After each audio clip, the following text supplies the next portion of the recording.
ತೀಕೋರ ಮುನರತ್ನಂಗೆ, ಹೆಣ್ಣು ಮಕ್ಕಳನ್ನ ಬಲವಂತವಾಗಿ ಬಳಸಿಕೊಂಡಿರುವ ಮುನರತ್ನಂಗೆ,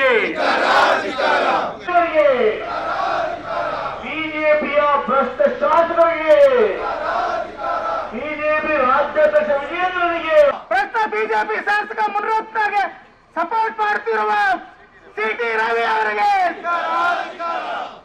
ಬಿಜೆಪಿ ಸರ್ಕಾರ ಕೆರೆಗಳ ಕಳ್ಳ ಮುನರತ್ನಗೆ, ಭ್ರಷ್ಟ ಬಿಜೆಪಿ ಶಾಸಕ ಮುನರತ್ನಗೆ, ಮಕ್ಕಳಿಗೆ ಹೆಣ್ಣು ಮಕ್ಕಳ ಬಗ್ಗೆ ಕೆಟ್ಟದಾಗಿ ಮಾತಾಡಲು ಫೋಟೋ ಮುನರತ್ನಗೆ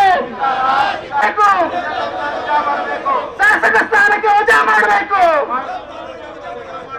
ಗಡೀಪಾರ್ ಮಾಡಬೇಕು. ಮಾಜಿ ಸಚಿವ ಮುನಿರತ್ನಂ ಅವರಿಗೆ, ಮಾಜಿ ಸಚಿವ ಮುನಿರತ್ನಂಗೆ, ಬಿಜೆಪಿ ಸಿಟಿ ರವಿಗೆ, ಬಿಜೆಪಿ ವಿಜೇಂದ್ರಗೆ, ಬಿಜೆಪಿ ವಿಜೇಂದ್ರಗೆ,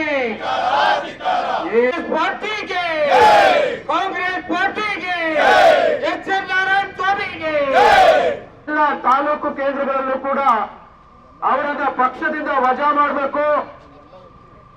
ಅವರು ಏನು ಸರ್ಕಾರ ಈಗಾಗಲೇ ಬಂಧಿಸಿದೆ ಅವರನ್ನ ಶಾಸಕ ಸ್ಥಾನದಿಂದ ವಜಾ ಮಾಡಲಿಕ್ಕೆ ಸ್ಪೀಕರ್ಗೆ ತಿಳಿಯಬೇಕು. ಬಿಜೆಪಿ ಪಕ್ಷ ಏನು ಈ ಭ್ರಷ್ಟ ಮುನರತ್ನಂ ಅವರನ್ನ ಸಮರ್ಥಿಸ್ಕೊಳ್ತಾ ಇದೆ, ಅದು ಸಿಟಿ ರವಿ ಆಗ್ಬೋದು, ಅಶೋಕ ಆಗ್ಬೋದು, ಕೆಲವಾರಿ ನಾರಾಯಣಸ್ವಾಮಿ ಆಗ್ಬೋದು, ಶೋಭಾ ಕರಂದ್ಲಾಜೆ ಆಗ್ಬೋದು, ವಿಜಯೇಂದ್ರ ಆಗ್ಬೋದು, ಇವರೆಲ್ಲರೂ ಕೂಡ ಪರ್ಸೆಂಟೇಜ್ ಪರವಾಗಿದ್ದಾರೆ. ಭ್ರಷ್ಟ ಮುನಿರತ್ನ ಪರವಾಗಿ ನಿಂತಿರೋದು ನಾಚಿಕೆಗೇಡಿನ ಸಂಗತಿ. ಅದರ ವಿರುದ್ಧ ಏನಿವತ್ತು ಬಂಗಾರಪೇಟೆಯ ಶಾಸಕರಾದ ಎಸ್ ಎನ್ ನಾರಾಯಣಸ್ವಾಮಿ ಸರ್ ಅವರ ನೇತೃತ್ವದಲ್ಲಿ ಬ್ಲಾಕ್ ಅಧ್ಯಕ್ಷಗಳಾದ ಗೋಪಾಲ್ ಗೌಡರು, ನಾಗರಾಜ್ ಅವರು, ಚಂದೂರ್ ಅವರ ಅಧ್ಯಕ್ಷತೆಯಲ್ಲಿ ಏನು ಈ ಒಂದು ಪ್ರೊಟೆಸ್ಟ್ ನಡೀತಾ ಇದೆ, ಇದು ನಿಜಕ್ಕೂ ಕೂಡ ಕರ್ನಾಟಕ ರಾಜ್ಯ ಕಣ್ಣು ತೆರೆಯುವಂತ ಇದು.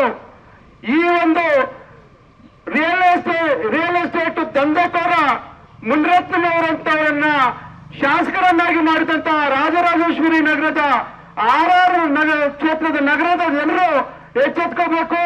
ಅವರನ್ನ ಖಡಾಖಂಡಿತವಾಗಿ ಎಲ್ಲ ಮತದಾರರು ತಿರಸ್ಕಾರ ಮಾಡಬೇಕು. ಏನು ದಲಿತ ವ್ಯಕ್ತಿಯ ಪರವಾಗಿ ಅವರನ್ನ ಯಾಕೆ ಮನೆಯ ಒಳಗಡೆ ಕರ್ಕೊಳ್ತೀಯ, ಅವನಿಂದ ನಿನ್ಗೇನೂ ಆಗೋದಿಲ್ಲ, ನಿನ್ನನ್ನು ಮುಗಿಸ್ತೀನಿ ಅಂತ ಒಬ್ಬ ದಲಿತ ವ್ಯಕ್ತಿಯನ್ನು ತುಚ್ಛವಾಗಿ ಮಾತಾಡಿರೋದು.